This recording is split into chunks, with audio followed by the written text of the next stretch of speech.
Hello दोस्तों, स्वागत है आपका हमारे YouTube channel global IT news में। आज हम लेकर आए हैं इलेक्ट्रिशियन थ्योरी का मॉडल पेपर भाग नंबर 5, जिसमें ट्रांसमिशन लाइन से संबंधित कुछ महत्वपूर्ण क्वेश्चन है। चलो शुरू करते हैं आज का पहला क्वेश्चन। घरेलू उपभोक्ताओं के लिए अपनाई गई ऐसी वितरण लाइनों में वोल्टेज का अनुपात क्या होता है? तो ए है हमारे पास 415 वोल्टेज अनुपात 240 वोल्टेज, बी है 240 वोल्टेज अनुपात 110 वोल्टेज, सी है 415 वोल्टेज अनुपात 110 वोल्टेज, डी है 11 केवी अनुपात 415 केवी। तो यहाँ सही आंसर होगा ए, 3 पेज के लिए 415 वोल्टेज जबकि सिंगल पेज के लिए 240 वोल्टेज। तो सही आंसर क्या हुआ? ए। देखते हैं नेक्स्ट क्वेश्चन।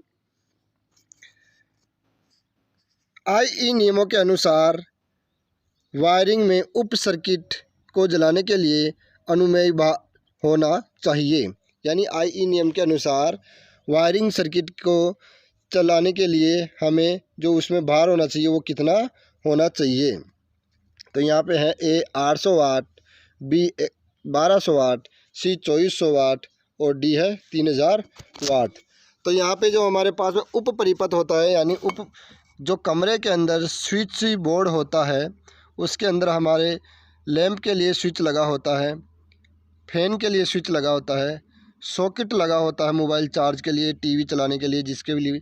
तो आपको पूछा गया कि इस पूरे उप परिपथ का लोड कितना होता है? तो इसका लोड जो होता है वो होता है 800 वाट। अगर पॉइंट्स की बात आए तो इसमें पॉइंट कितने होते हैं? 10। जबकि जो रूम के अंदर नीचे का जो प्लग होता है जिसको आप पावर उप परिपथ बोलते हो, जिसमें एक सॉकेट और एक स्विच लगा होता है जिसमें आप अपना फ्रिज वगैरह कनेक्ट करते हो। तो उप परिपथ का अगर पूछा जाए तो यहाँ पे 3000 वाट, या पॉइंट की बात करें तो 2 पॉइंट। तो सही आंसर हमारे यहाँ पे पूछा है परिपथ उप, तो यहाँ पे हो जाएगा ए 800 वाट। जबकि पावर उप परिपथ के बारे में पूछे तो फिर 3000 वाट 2 पॉइंट। देखते हैं नेक्स्ट क्वेश्चन। वितरण प्रणाली में वितरकों के लिए सब स्टेशन को कौन सी विद्युत लाइन जोड़ती है?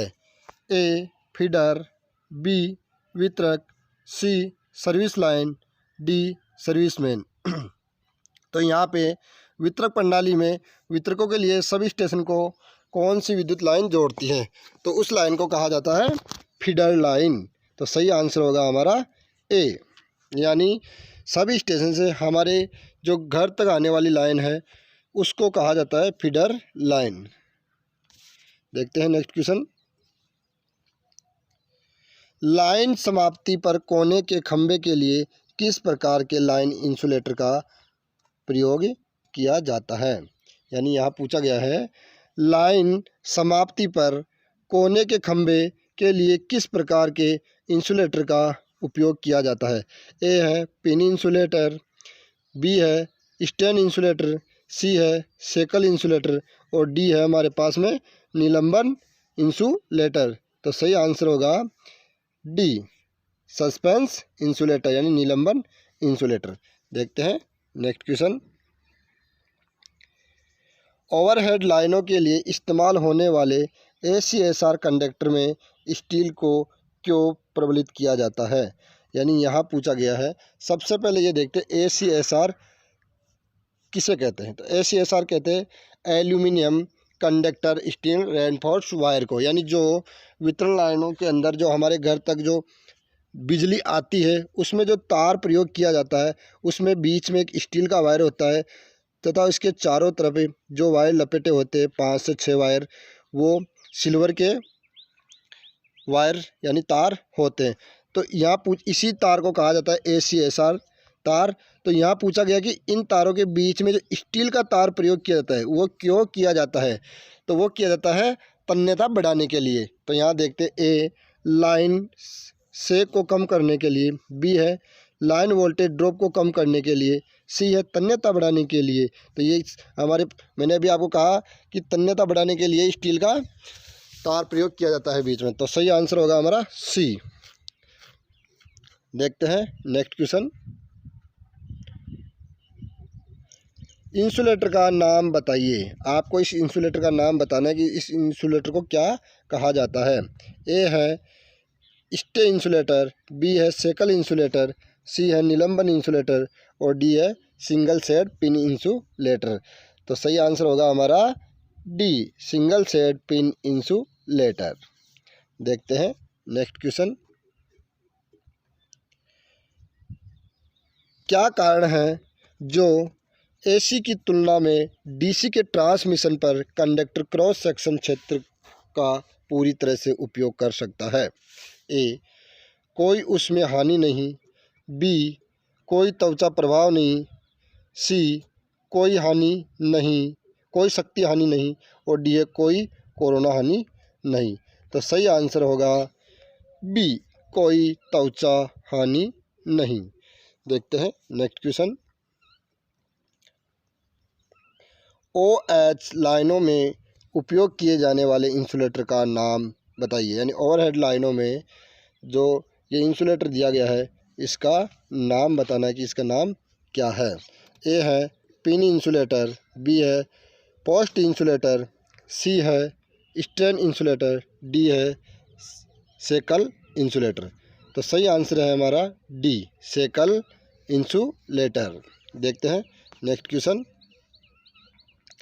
IE नियमों के अनुसार मध्यम वोल्टेज घरेलू इंस्टॉलेशन में किन्हीं दो चालकों के बीच इंसुलेशन प्रतिरोध होना चाहिए।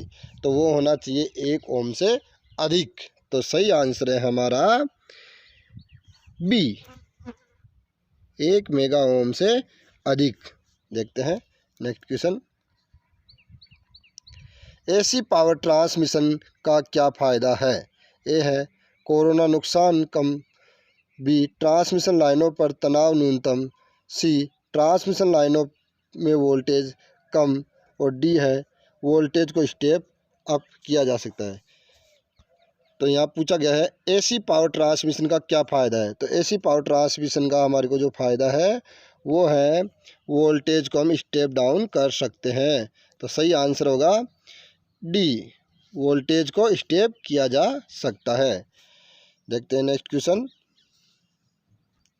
लाइन इंसुलेटर का नाम बताइए। यानी ये जो इंसुलेटर है इसका नाम बताना है। ए है पिन प्रकार का इंसुलेटर, बी है डिस्क प्रकार का इंसुलेटर, सी है सेकल प्रकार का इंसुलेटर और डी है निलंबन इंसुलेटर। तो सही आंसर होगा सस्पेंड टाइप इंसुलेटर यानी डी। देखते हैं next question. Disc pin insulator बाहरी सतह को ग्लेजिंग द्वारा क्यों बनाया गया है और किनारों को अंदर की तरफ क्यों झुका रहा है।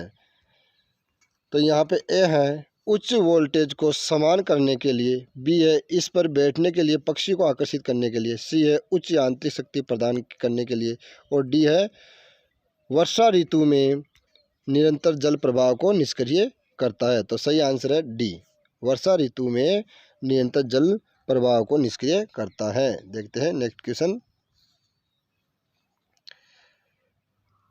बाइंडिंग वायर गैप को बहुत पास रखने और पिन इंसुलेटर में बहुत टाइट होने का क्या कारण है।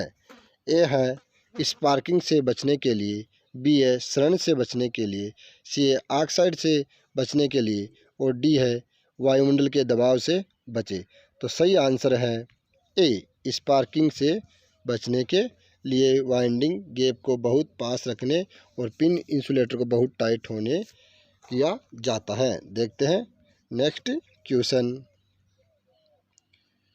ओवरहेड लाइन संयुक्त का प्रकार क्या है। यहाँ बताना है आपको कि ओवरहेड लाइन में संयुक्त का प्रकार क्या है। ए है मुड़े हुए जोड़, बी है सीधे आस्तीन का जोड़, डी है ACSR के लिए संयुक्त संपीड़न और डी हमारा है कनेक्टेड में नहीं कनेक्टर के माध्यम से सीधे जोड़। तो यहाँ सही आंसर होगा सी, ACSR के लिए संयुक्त संपीड़न। देखते हैं नेक्स्ट क्वेश्चन। किस प्रकार का AC प्रसारण सार्वभौमिक रूप से अपनाया जाता है। ए 2 फेज 4 तार बी 2 फेज 3 तार, सी सिंगल फेज 2 तार और डी है 3 फेज 3 तार।